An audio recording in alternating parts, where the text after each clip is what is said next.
It was a leadership debate where the tough questions were asked by the leaders themselves. Queensland Premier Stephen Miles and Opposition Leader David Crisafulli laid out their vision for Queensland yesterday in their second leaders debate ahead of the October 26th state election. Cost of living, housing, energy and youth crime all rated rather large mentions.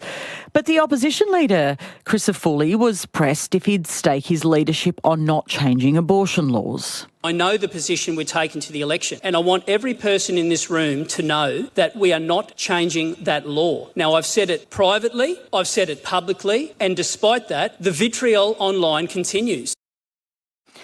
Paul Williams is an Associate Professor of Politics and Journalism at Griffith University and our guest this morning. Paul, it's so great to speak to you again. Good morning, Patricia. Thank you. Okay, so I was there at the debate. It was really interesting and actually I thought an excellent job of being able to frame them by allowing them to ask each other questions. Abortion. Let's start on that and we'll go to some of the other issues. What did you take from this? I mean, David Crisafulli seemed really frustrated that Labor and others have been able to really inject abortion into the campaign. Well, actually, I thought that both leaders, who are normally quite softly spoken and measured, they were both a little bit flustered, a little bit assertive and even a little bit aggressive. This is probably the most aggressive I've seen these two softly spoken gentlemen in the whole time. And when it came to abortion, I think David Crisafulli, you could see his frustration come out.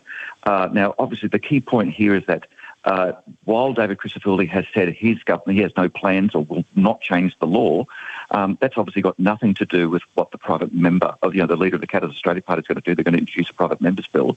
And more to the point, the Premier Stephen Miles was pressing David Crisafulli not just to say he won't change the law, but what his personal opinion is on being pro-choice or pro-life, simply because most of the Liberal National Party room voted against the Labor's abortion reforms in 2018, including Mr Crisafulli and his deputy Jared Blair. So that was what Stephen Miles was trying to wedge the opposition leader on, but it didn't work. The opposition leader wouldn't say whether he's pro-choice or whether he's pro-life, but he just reiterated his point that he won't change the law. But again, what it really does, there are still questions about whether there'd be a conscience vote, because this bill will come to the Parliament as a private member's bill. Will the LNP be granted a conscience vote on a private member's bill? And more to the point, how many Conservative LNP backbenchers will break away and support that private member's bill? So that's the question that probably wasn't answered properly in the debate. That's really interesting. So you think it's a real issue, because he's alleging that essentially it's a beat up and a scare campaign. Well, it's not a beat-up according to the Katters Australia Party.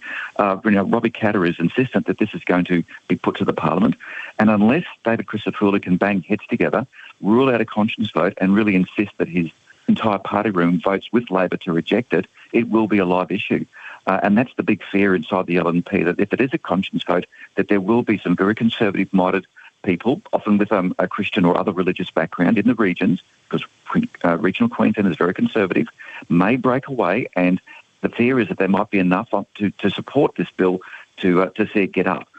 Look, I think that's still a very outside chance of the law being changed, because enough LNP members, even if there is a conscience vote, would probably stick to their leader, especially the cabinet.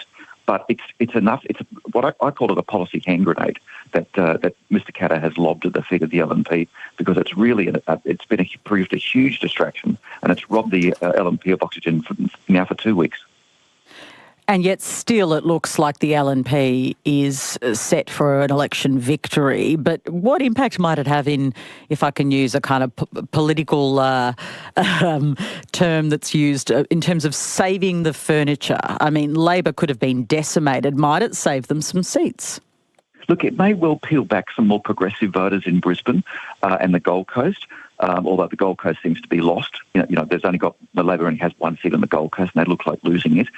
So Labor's very concerned. They've pretty much given up the ghost in regional Queensland. There may only be 2 seats that Labor will hold from the far northern suburbs of Brisbane right up to Cape York Peninsula. And really, so Labor has to concentrate on saving its Brisbane seats. And that's the difference between this election and the 2012 Campbell-Newman wipeout. Campbell-Newman managed to take the regions, but also completely overruled Brisbane. And Brisbane we regard as a Labor town, and it's very hard for the LNP to crack it. But that's and until we see opinion polls, definitive opinion polls, showing what inroads the LNP might be making in Brisbane, we just don't know.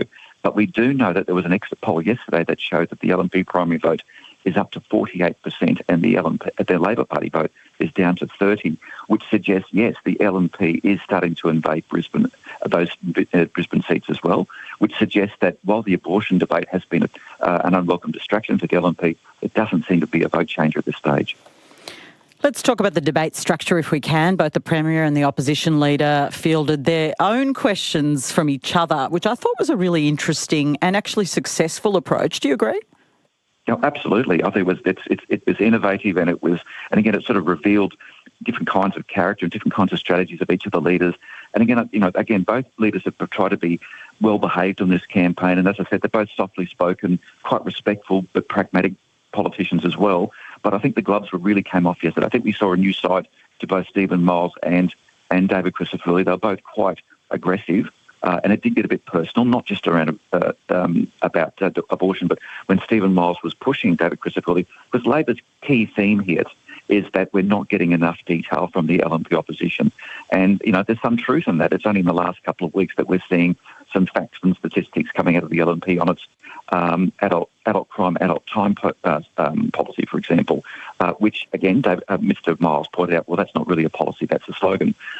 So it's there's still a lot of detail that even Conservative voters and in the Conservative news media are saying, it's not good enough. We need to know, what's happening, what's going to be built, when's it going to be built, where's the money coming from. If you're just tuning in, Paul Williams is our guest, Associate Professor of Politics and Journalism at Griffith University. I want to just talk about some of the key differences between the two. You mentioned the adult crime, the slogan and the youth crime policies. They really are resonating, aren't they, across the community? Oh, absolutely. I mean, again, polls have shown us that cost of living is still the number one issue in Queensland, followed closely by youth crime. But it seems that the opposition isn't really even talking up the economy anymore, partly because I think some of the cost of living relief measures that Labor has introduced are actually working and are popular. Things like the 50-cent public transport fares, for example, are anecdotally extremely popular. And that's obviously to keep the LNP at bay just as much as keep the Greens at bay, because the Greens obviously advocate free public transport. And I think the LNP in Queensland is taking a leaf out of the Country Liberal Party's copybook in the Northern Territory, where they also played down cost of living and made law and order their number one issue, and we all know what happened to the Labor Party in the Northern Territory. So that's the playbook of the LNP, to really focus on law and order. And there are some, and despite the fact that Stephen Miles tried to remind listeners, vote viewers, that it looks as though the last few months law and order has turned a corner. There has been a slight reduction in youth crime because the Labor government had to jump onto the LNP bandwagon and crack down on law and order. So we have now something known as Jack's Law, which is wanting powers of police to wand young people in shopping centres for knives. And there's also the legislation has been amended to make sure that justices don't have to consider incarceration as the last resort. So Labor, reluctantly, you'd have to say, has got on board with the LNP law and order train. But nonetheless, it's still a very heated topic. And look, cost of living would see this election lost for the LNP alone. But when you couple it with things like law and order, hospital ramping, Queensland's hospital ramping is probably the worst in the country, and also what most people consider pretty ham-fisted rollout of Olympic infrastructure, it's almost like a perfect storm for the LNP. Paul Williams, always great to get your insights. Thank you. My pleasure. Paul Williams is an Associate Professor of Politics and Journalism at Griffith University. You're listening to ABC Radio National Breakfast, where it's 15 minutes past 8.